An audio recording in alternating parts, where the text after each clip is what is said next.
ජේසපේටයි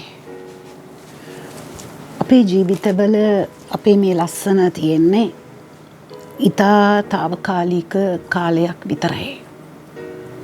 පුංචි අවදීදී අපේ ලස්සන අපි දකින්නේ නැහැ. තරුණ අවදියට එනකොට අපේ ලස්සන දකින්න හදිසියෙවත් කුරුල්ලය ගෙඩියක් ආවොත් ඒක බොහෝම ඉක්මනින් කඩාගෙන මූණ ලස්සන කරගන්න අපි කොච්චර උත්සාහ කරනවද?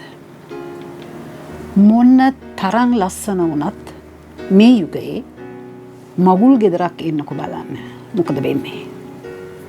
හොඳ වෙලාවට මේ චතාරිකේ මගුල් ගෙවල් නැහැ. කාවවත් විවාහ බන්ධන ඒ දිව්‍ය පූජාවල් පවත්වන්නෙත් නැහැ. ඒක ගොඩාක් හොඳයි. සභා මාතාව කොච්චර ප්‍රඥාවන්තද? ඉතින් ප්‍රේමවන්තේනි මම ඔබට කියන්නේ හදිසියෙවත් එක්සිඩන්ට් එකක් වෙලා අතක් කැඩෙනවා, කකුලක් කැඩෙනවා, කකුල් දෙකම කැඩිලා යනවා, අත් දෙකම නැති වෙනවා. එතනින් එහාට අපිට ගොඩාක් බලපාන දේ තමයි මූණේ පැත්තක් ගියොත් ඒ ජීවත් වෙන අය ඉන්නවා. එතකොට අපි කියනවා ඒකට විරූපී වෙලා. විරූපී වෙලා. හැබැයි මම දැන් ඔබට කියන්නේ උන්වහන්සේගේ රූපවත් බව ගැන. උන්වහන්සේ කොච්චර ලස්සන ආරෝහ පරිණාහ දේහයක් ඇති ජුදයාවේ ඔබ කවුරු හරි දැක්කොත් ඒ පිරිමි අය හරි උසයි, හරි ලස්සනයි, හැඩි දැඩි, හරි ප්‍රියකරුයි. ක්‍රිස්තුනාසේගේ පුතා, ක්‍රිස්තුනාහන්සේ නැමැති පුතා කොච්චර ලස්සන ඇත්ද? ඊට වඩා වැඩි ලස්සනක් මේ අත්දැකීම තුළ අපි බලමු මොනවද කියන්නේ කියලා. හරි. සුදබර ලූක්තුමාගේ සුවිශේෂයේ 9 වෙනි පරිච්ඡේදයේ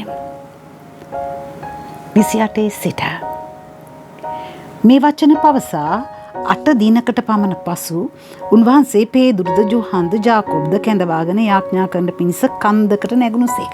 හැම වෙලාවෙම උන්වහන්සේ කන්දට නගියා. කන්ද උස් තැනක්. ඒ උස් තැනකට ගියාම මුළු පරාසයම පේනවා. උස් කන්දකට නැගුණුසේක. යාඥා කරද්දී උන්වහන්සේගේ මුහුණුවර වෙනස් විය. මෙන්න ලස්සන ක්‍රිස්තුන් වහන්සේගේ ඒ ලස්සන මුහුණ වෙනස් වෙනවා. අපි බලමු කොයි විදිහටද. උන්වහන්සේගේ වස්ත්‍ර දවල කාන්තියෙන් බැපිලිනි. දවල ඒ කියන්නේ රත්තරන් පාටි. ඒ කාන්තිය බැබලෙන විදිහ උන්වහන්සේටවත් සමහරලාට ඒ වෙලේ අදාහ ගන්න බැරි වෙන්නේ නැති. කියන ගාන එකක් උන්වහන්සේටත් දැනෙන්න ඇති, ඇඟට දැනෙනවා. ඒ ආඥාව එච්චරට බලගතයි. හදිසියේ මිනිස්සු දෙදෙනෙක් උන්වහන්සේ සමග කතා කරමින් උන්න. හදිසියේ උන්වහන්සේ ළඟට කතා කරන්න දෙන්නෙක් එනවා. අපි බලමු කවුද කියලා. ඔහු නම් මොයිසෙස් සහ එලියාය. මේකනේ පුදුම වැඩේ. යාඥාව තුළ ස්වර්ගෙන් අර කන්දට බස්සනවා, උන්වහන්සේ ළඟට බස්සනවා මොයිසෙස් තුමාව සහ එලියා දිවස් ප්‍රසාදී පරයම. අපි බලමු මොනවද කතා කරන්න කියලා. කතා කළාද නැද්ද? කතා කළා. අපි යමු. ඔහු තේජස්රියෙන් යුක්තව පෙනී උන්වහන්සේ ජෙරුසලමේදී ඉටු කරන්න යන ජීවිත පූජාව ගැන කතා කරමින් සිටියහ. ස්වර්ගෙන් බැහැලා ඇවිල්ලා කියන්නේ ජෙරුසලමේදී වෙන්න තියෙන කුරුසගත වීම ගැන තුන්දෙනා වහන්සේලා නැමැති ඒ මොයිසෙස්තුමා, එලියා සහ ක්‍රිස්තුන් වහන්සේත් එක්කලා කතා කරනවා. මොනවද? ආයෙ නැවත මම ඔබට කියනවා. පෙනී උන්වහන්සේ ජෙරුසලමේ ඉටු කරන්නට යන ජීවිත පූජාව ගැන කතා කරමින් සිටියහ. පේදුරුද ඔහු සමග වූෝද නිදිබරව උන්න. අනේ හැම වෙලාවෙම අපිත් පේදුරුලා වගේනේ නිදිබරව උන්න. යාඥාවක් නෑ. යාඥාවකට උන්වහන්සේ ගියත් එකයි යන්නෙත් මේ ශ්‍රාවකයන්ම. හැබැයි ඒගොල්ලෝ හැම වෙලාවෙම නිදිබර වෙලා තමයි ඉන්නේ. හැබැයි නින්දෙදිත් ඒගොල්ලන්ට මේක පේනවා. එහෙත් ඔහු නින්දෙන් අවදිව උන්වහන්සේගේ තේජස්රියද උන්වහන්සේ සමග සිටි මිනිසුන් දෙදෙනාද දුටහ. දකින්නවා සිද්ධිය. යාඥාව තුළ උන්වහන්සේ පරවස වෙලා ඉන්න ආකාරය ස්වර්ගයෙන් බැස්ස ඒ එලියා සහ මොයිසෙස්තුමාව දකිනවා. ඊට පස්සේ උන්වහන්සේගේ තේජස්රියද උන්වහන්සේ සමග සිටි මිනිසුන් දෙදෙනාද දුටහ. තවද මෝසෙස් සහ එලියා උන්වහන්සේ වෙතින් වෙන්ව යද්දී පේදුරුතුමා කුමක් කියන්නේ දැයි නොදැන තෘෂ්ණින් භීත වෙලා තෘෂ්ණින් භූත වෙලා මේ මොකද්ද මේ උනේ? ඊට පස්සේ ස්වාමීනි මෙහි සිටීම අපට වාසනාවකි. ස්වර්ගීය අත්දැකීමක්නේ දැන් මේ පහළ වුණේ. අනේ මේ අපි ඉන්න තැනට වඩා අර ඉන්න තැන කොච්චර වටිනවද? කොච්චර වටිනවද? අපි මෙතනම කූඩාරමක් ගහමු කියලා උන්වහන්සේට යෝජනා කරනවා.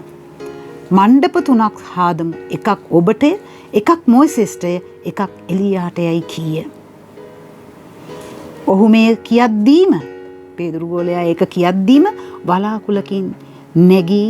බලාකුලක් නැගී ඔවුන් සිසාරා පැතිරින් බලාකුල ඔවුන් වසාගත් කල ඔහු භීතියට පත් වූහ. බලාකුලක් ඇවිල්ලා වහගත්තම බය වෙන්නේ නැතේ. භීතියට පත් වූහ. එවිට මේ මාගේ පුත්‍රයාණෝය, මේ මා තෝරාගත් තැනැත්තාණෝය, මොහුට සවන් දෙන්නයි බලාකුලෙන් හඬක් නික්මිනි. ආමේන්. බලාකුලෙන් හඬක් මේ මාගේ පුත්‍රයාය, මොහුට සවන් දෙන්න.